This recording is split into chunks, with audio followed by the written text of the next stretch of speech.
Let's make horseradish scalloped potatoes.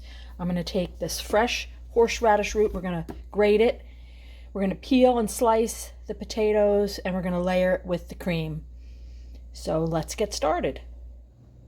First thing we're going to do is grate the horseradish. I'm going to peel this first and then put chunks into the attachment in the mixer, and this is the grater attachment. You could also use the food processor. I felt as though this was does a more thorough job with the larger chunks, and you just make sure you put the bowl under here to catch all that, and it's a really much more efficient way to grate it instead of hand grating it, because this will burn your eyes. It does get very strong aromas. So, the wide root end is a little tough to peel, so I usually just cut that with a knife, and I just slice off the larger chunks. Oh, I should mention that I did scrub this really well with a brush because it has dirt all around, and it makes it just, it's cleaner, I think, if you scrub it first before handling it and then getting dirt all over. I can already smell it, and my eyes will be burning momentarily. So I like to stand back a little bit.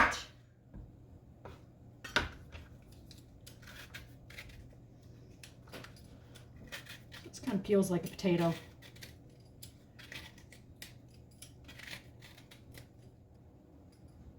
This one looks pretty good. And let me dump this into the compost. I dumped that into the compost and rinsed my board so that there was no dirt residue. So I cut this into chunks, just like this, and we're going to put it right through the attachment.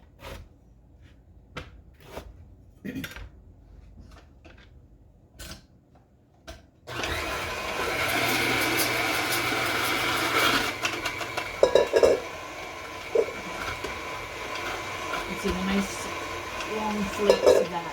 See how fast that is.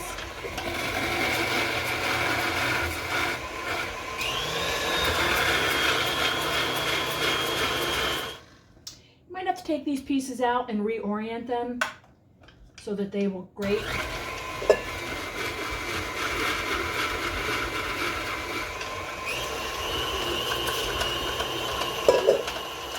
And they don't all grate the whole way down. You couldn't hand grate these.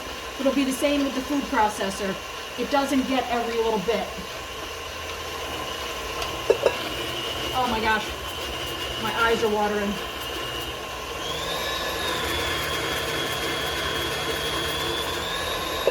So it can get little pieces stuck in there, and it causes maybe a little bit of clog. Might have to take that out. So seriously, I can't tell you how tense it is. These are the chunks left over, which is fine. This is more than enough fresh horseradish that I need for this recipe. So we're gonna clean this up and then prepare the potatoes. Peeling the potatoes, so I've already washed these potatoes and dried them. So I'm peeling them, and I am incapable of putting potato skins into the compost. So I have some lard warming on the stove, and we are going to fry these. And these are essentially like potato chips. My nose is still running from the horseradish. I'm going to start with just 2 large potatoes, because I'm filling this bowl, and I'm using this because it has a lid and I'm taking it to a friend's. Usually I would use a rectangular Pyrex, but this will be easier to travel having a lid instead of putting plastic wrap or something on it. I'm going to put these potatoes in cold water while I do the potato skins. Here's lard that I rendered recently. I'm going to fry the skins, and then I'm just going to put them on this sheet here. I'm using Mad Fisherman seasoning. It is smoked seasoning. It's by Charlie Moore, and he's a well-known fisherman that you'll see. I think it's ESPN. Anyway, so his seasonings are sold at a local fish market, and I picked some up and I've really enjoyed it. It's got a nice smoky flavor. So that's what I'm using. You can use just salt and pepper, Old Bay, whatever you have. I just happened to pick this up recently and think it's kind of nice. It kind of tastes like a barbecue potato chip. And I just put these in.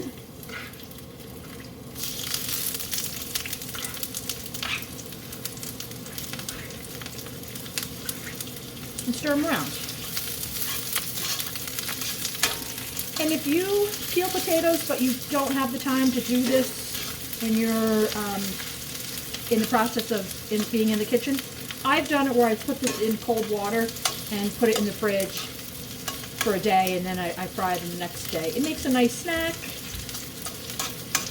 or as side dish like potato chips. Here's the lard. It's nice and soft. I probably used about 3 tablespoons for this, and you have to just keep rotating.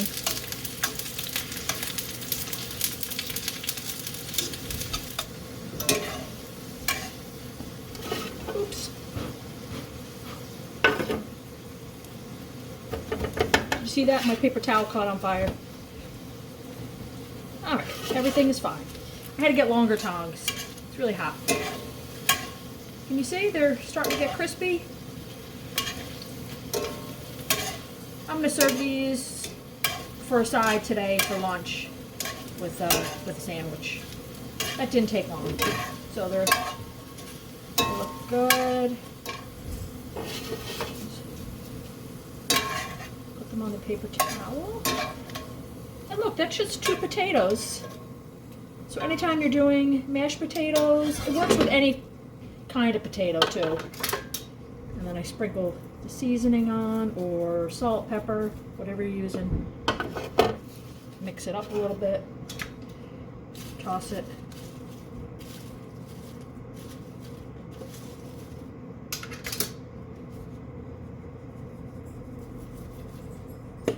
So there we go. Fried potato skins.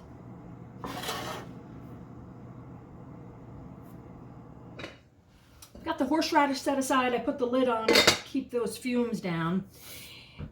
The way I get the thin potatoes is I use the V-slicing, and you got to use the guard.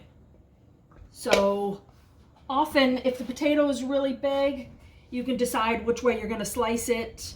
If you like perfectly rounds, you can do it this way. It doesn't really matter once it's in the casserole dish. So I'm just going to do it the long way.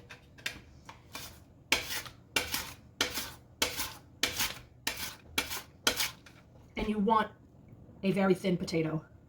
And don't worry about the shape, because when you layer it, you will not see any imperfections in the shape. Always use the guard.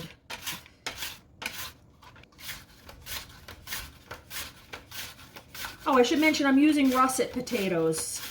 I think they work well because they're starchy versus the Yukon Gold, which is less starchy and doesn't tend to get as soft. I think the russets are perfect.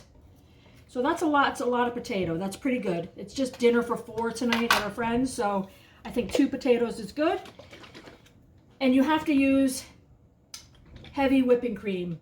I like to get cream from the farm, but they didn't have any, so I am using this. I'm using Organic Valley because they have the less egregious ingredients, where it's just organic grade A cream and Gelen gum, which I don't like. But if you read other ingredients, they'll have polysorbate 80 in them and all kinds of other things that are not cream.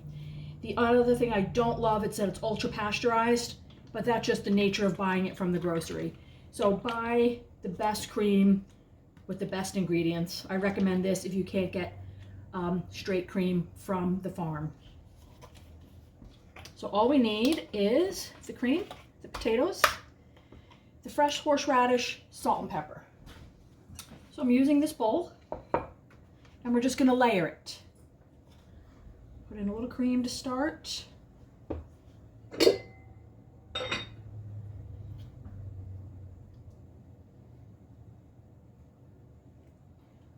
that horseradish. I put the fresh horseradish on, salt and pepper. Wow, Can't tell you how strong that is. So you just keep doing this layer. And more cream on top.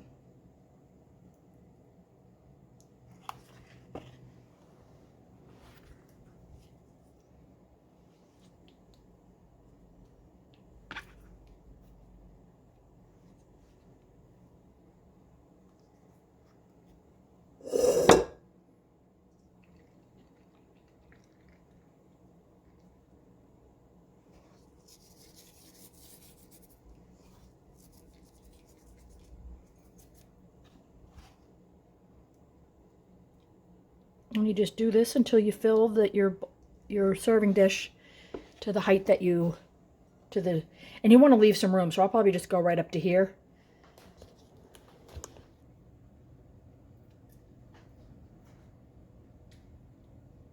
And these make for a great side dish. Tonight our friends are making a ham, and that's why I offered to make the horseradish scalloped potatoes, which they have not had before. It's a nice side to, let's say, a pork roast or a Sunday brunch.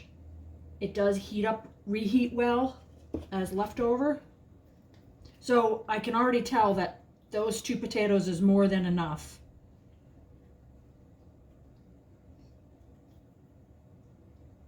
And I like to push it down so the layers are tight. And this horseradish, once it's cooked, anytime I get a chunk, I just take it out. Once it's cooked, this becomes very creamy and mellow. It's just amazing.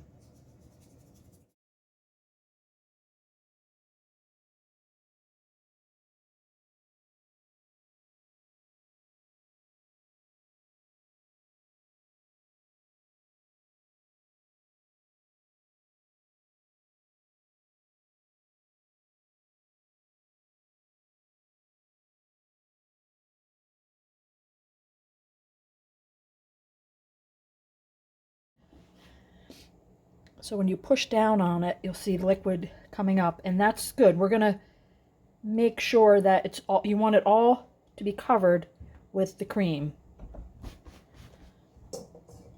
You want to finish with potatoes on top. So I have the fresh horseradish, 1 more dash of salt and pepper. I'm gonna cover with the potatoes. So adding some cream. I put a little bit more on the top layer. I want to make sure every potato has coverage. I try to save the most whole potatoes for the top. Doesn't always work.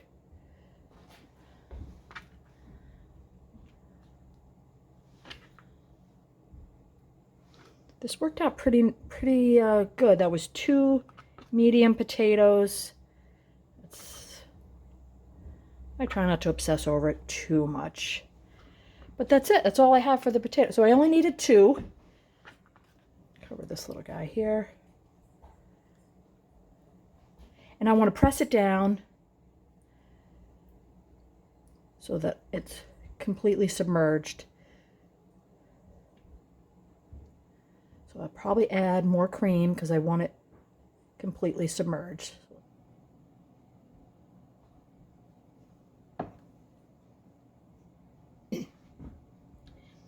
Has to be completely submerged so that the potatoes do not brown.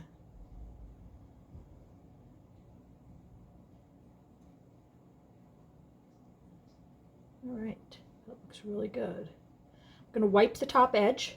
First I'm going to wash my hands. So I'm wiping the top edge. I'm going to set this aside, and you can make this ahead. And I've made it ahead, let's say, maybe by a day. And I just let it sit in the fridge.